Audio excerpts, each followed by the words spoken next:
तो दोस्तों ये कहानी एक ऐसे लड़की की है जिसे देखकर तुम भी हिल जाओगे और ऐसे कांड तुम भी नहीं कर पाओगे, क्योंकि इस आदमी ने इस मूवी में 100 से ज़्यादा लड़कियों को पेल दिया और ये जिस भी लड़की को बम्बू देता था उस लड़की की शादी हो जाती थी। इसीलिए सभी लड़कियां ऐसे रिश्ते वाली मासी समझकर खुशी खुशी झूले दे देती थीं।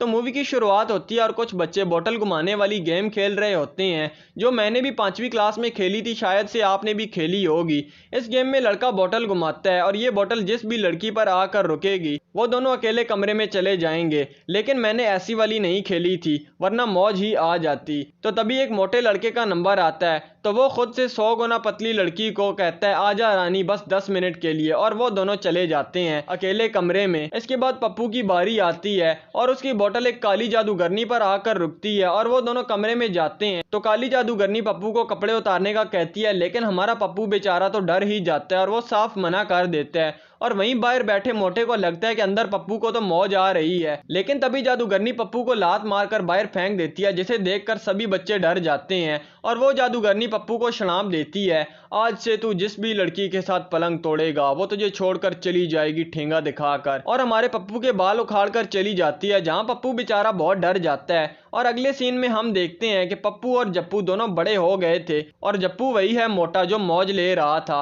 और अब ये दोनों डॉक्टर बन चुके थे दांतों के, यानी डेंटिस्ट। इसके बाद वो दोनों एक शादी में जाते हैं जहां पर दुल्हन पप्पू को थैंक यू कहती है, क्योंकि पप्पू की वजह से ही उसकी शादी हुई है। और वहीं पप्पू को एक लड़की दिखती है जिसे देखकर वो आशिक आवारा हो जाता है और बातों ही बातों में उस लड़की से पप्पू पर एक मोमबत्ती गिर जाती है, जिससे पप्पू की पैंट जल जाती है। अगले दिन पप्पू अपने क्लिनिक में जाता है जहां पर लड़कियों का भंडार लगा हुआ था, जिसे देखकर वो हैरान हो जाता है। इसके बाद वो घर जाता है तो वहां पर भी फिर से लड़कियों का भंडार था। इसके बाद हम कैम को देखते हैं और कैम वही है जो पप्पू पर मोमबत्ती गिरा चुकी है और वो पेंगुइन की देखभाल की जॉब करती थी। और वो पेंगुइन को खाना खिला रही होती है तो एक पेंगुइन आकर कैम को गिरा देती है और उसका एक दांत टूट जाता है। और दूसरी तरफ रात में पप्पू एक लड़की से मौज ले रहा होता है, तो वो लड़की कहती है कि तुम्हारे साथ जो भी लड़की गपागप करती है उसकी शादी हो जाती है। जहां हमें पता चलता है कि शादी में वो दुल्हन पप्पू को थैंक यू क्यों कह रही थी, क्योंकि पप्पू ने उसकी गेम भी बजा डाली थी, इसीलिए तो उसकी शादी हुई थी। और तभी पप्पू के क्लिनिक में इतनी भीड़ भी लगी हुई थी। अगर ऐसा शराब हमें भी मिल जाए तो मौज ही आ जानी है। इसके बाद कैम पप्पू को कॉल लगाती है और कहती है कि बाबू मेरा एक दांत टूट गया है, जोड़ दोगे, मैं एक पप्पी दे दूंगी।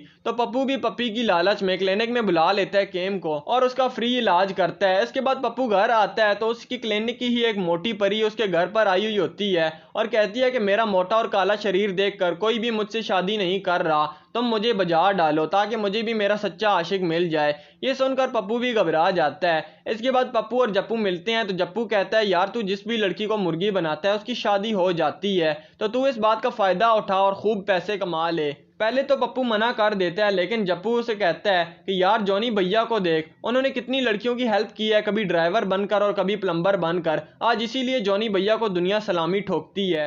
ये सुनकर पप्पू भी पप्पू भैया बन जाता है और अगले दिन क्लिनिक जाकर सब लड़कियों से पैसे लेकर उन पर अपनी रेलगाड़ी चढ़ा देता है। लेकिन पप्पू की रेलगाड़ी कभी बेड पर और कभी बालकनी पर चलती है, यहाँ तक कि पप्पू भैया ने पुलिस को भी नहीं छोड़ा, बस एक रूल अपनाया, मौज लो और रोज लो। वहीं पप्पू से जप्पू कहता है कि यार मैं तो मजाक कर रहा था, तूने तो सच में सबकी गेम बजा दी। तो पप्पू कहता है यार जप्पू मैं कैम से प्यार करने लगा हूँ, लेकिन ये बात उसे पता नहीं है। तो जप्पू कहता है कि पप्पू मेरा एक काम कर दे, मेरे पीछे एक हथनी पड़ गई है, तू उसे खुश कर दे, मैं तेरा एहसान कभी नहीं भूलूंगा। तो पप्पू को फील होता है कि ये सब करते करते कैम मेरे हाथ से निकल जाएगी और वो उसी रात कैम से मिलने जाता है और उसके ऑफिस में फूलों का भंडार लगा देता है और पेंगुइन बनकर उसके सामने डांस करता है ताकि उसे खुश कर सके। लेकिन कैम खुश होने के बजाय उसके सरप्राइज से डर जाती है और उसे ठेंगा दिखाकर वहां से चली जाती है। और अगले दिन कैम अपने एक दोस्त के साथ घूम रही होती है तो पप्पू को लगता है कि ये लड़का उसका बॉयफ्रेंड है, तो पप्पू उसे टप्पू बनाकर मारता है। लेकिन कैम पप्पू की हरकतों को देखकर